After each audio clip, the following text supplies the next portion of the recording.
और बड़ी खबर का रुख करें। बड़ी खबर संदीप घोष से जुड़ी हुई। संदीप घोष की याचिका पर आज सुप्रीम कोर्ट में सुनवाई होने वाली है। जी हां, कोलकाता हाई कोर्ट पर संदीप घोष ने आरोप लगाए थे और कहा था कि आदेश देते वक्त हाई कोर्ट ने उनका पक्ष नहीं सुना। तो बेहद अहम दिन है आज संदीप घोष के लिए। और संदीप घोष ने सुप्रीम कोर्ट में अर्जी लगाई है और अर्जी लगाकर यह कहा कि हाई कोर्ट में उनके द्वारा जो कहा गया था उस पर उनकी सुनवाई नहीं की गई, जिसके लेकर अब वो सुप्रीम कोर्ट में अर्जी उन्होंने दाखिल की। आज इस पर सुनवाई होने वाली है।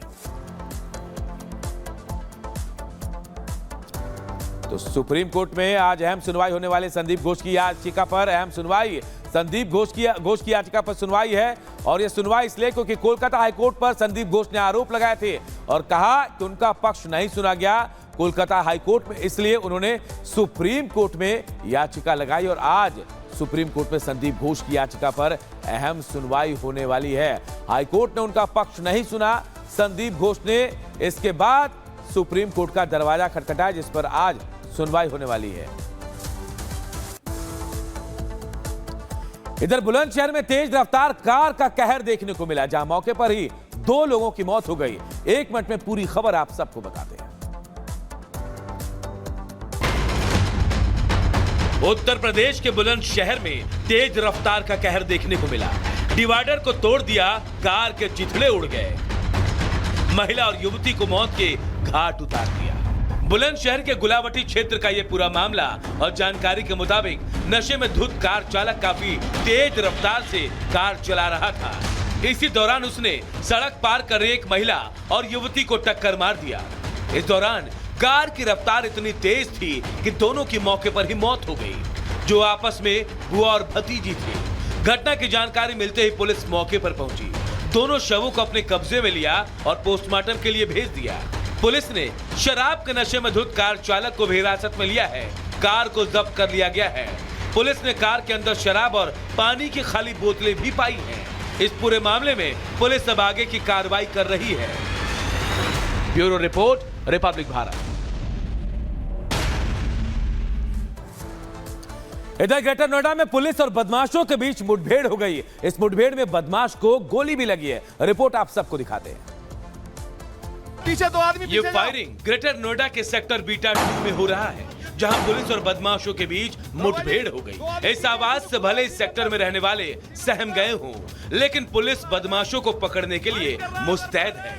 पुलिस ने पहले बदमाशों को सरेंडर करने को कहा, लेकिन बदमाशों ने पुलिस पर ही फायरिंग शुरू कर दी। पुलिस की जवाबी कार्रवाई में आरोपी के पैर में गोली लग गई और अब ये शातिर अपराधी पुलिस की गिरफ्त में है। पहला जो इसमें जो मुठभेड़ हुई थी उसके बाद लगभग 45 टू 60 मिनट्स में हम लोगों ने कॉम्बिंग और कॉर्डन ऑफ करके दूसरे बदमाश को इसमें गिरफ्तार किया। कल तक ये बदमाश दिल्ली से सटे इलाकों में लोगों को शिकार बनाते थे, लेकिन इस बार ये खुद पुलिस के शिकार बन गए। बदमाशों के पास से देसी पिस्टल और बाइक बरामद हुआ है। घायल बदमाश मुजफ्फरनगर का बताया जा रहा है। वैसे इससे पहले बदमाशों ने एमएलसी के बेटे के साथ भी चेन स्नैचिंग की वारदात को अंजाम दिया था।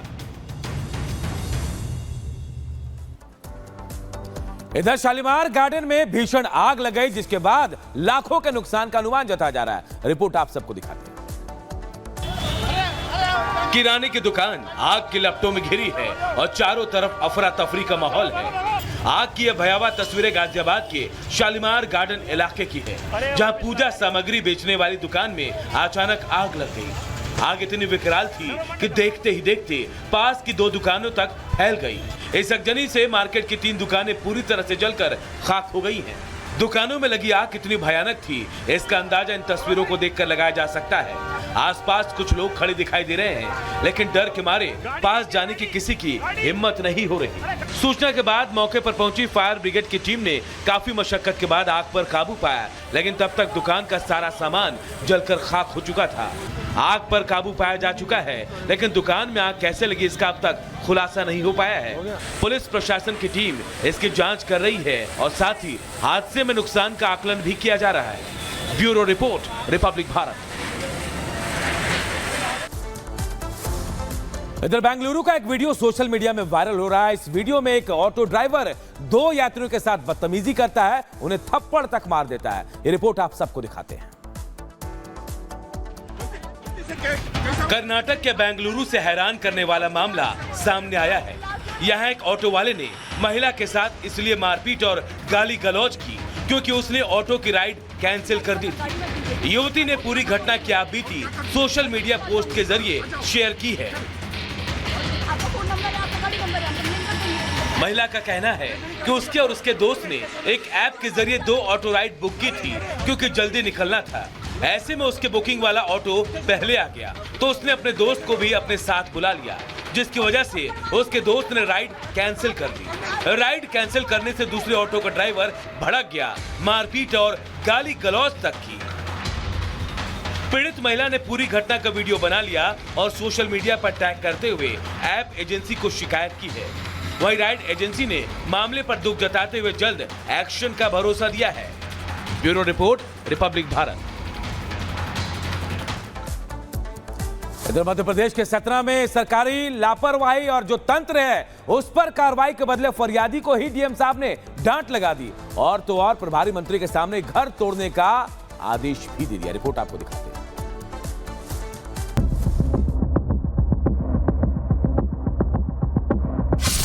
नॉर्थ कोरिया में हाल में ही भयानक बाढ़ आई। सैलाब ने 4000 जिंदगियां निगल ली। बाढ़ प्रबंधन में नॉर्थ कोरिया के 30 अधिकारी नाकाम साबित हुए, जिसके बाद किम जोंग उन ने लापरवाह अधिकारियों को फांसी की सजा सुना दी।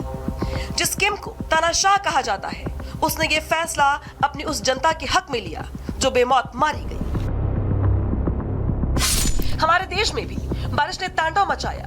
बाढ़ आने पर रेस्क्यू टीमों ने भी अपना काम किया, लेकिन जिस सरकारी तंत्र पर आपदा से निपटने की तैयारी की जिम्मेदारी रहती है, क्या वो तंत्र अपना काम ठीक से करता है? शायद नहीं। मध्य प्रदेश के सतना से सरकारी तंत्र की लापरवाही का एक ऐसा ही मामला सामने आया है। जिले में स्मार्ट सिटी प्रोजेक्ट के तहत नारायण तालाब के सौंदर्यीकरण का काम चल रहा था। इसी दौरान तालाब की मेड़ टूट गई और तालाब का पानी निचले इलाकों में भर गया।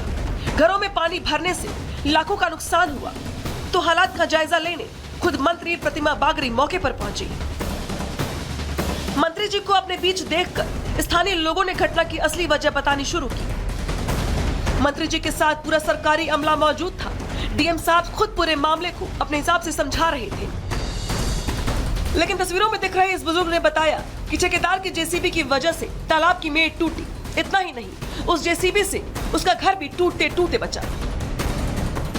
प्रशासन और ठेकेदार की मिली भगत की कहानी जब मंत्री के सामने आनी शुरू हुई तो डीएम साहब की त्योरियां चढ़ गई।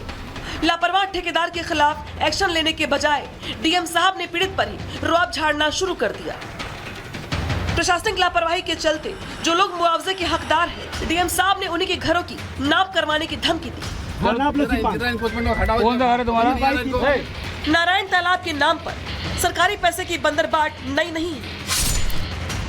ठेका कंपनी को 8 सितंबर 2021 को नारायण तालाब का सौंदर्यीकरण का वर्क ऑर्डर दिया गया था। इसके बावजूद 3 बार एक्सटेंशन मिलने के बाद भी कंपनी ने काम को 50% भी पूरा नहीं किया। नगर निगम ने कंपनी की उदासीनता पर कोई सख्त कदम भी नहीं उठाया, जिसके चलते हालात और बिगड़ गए।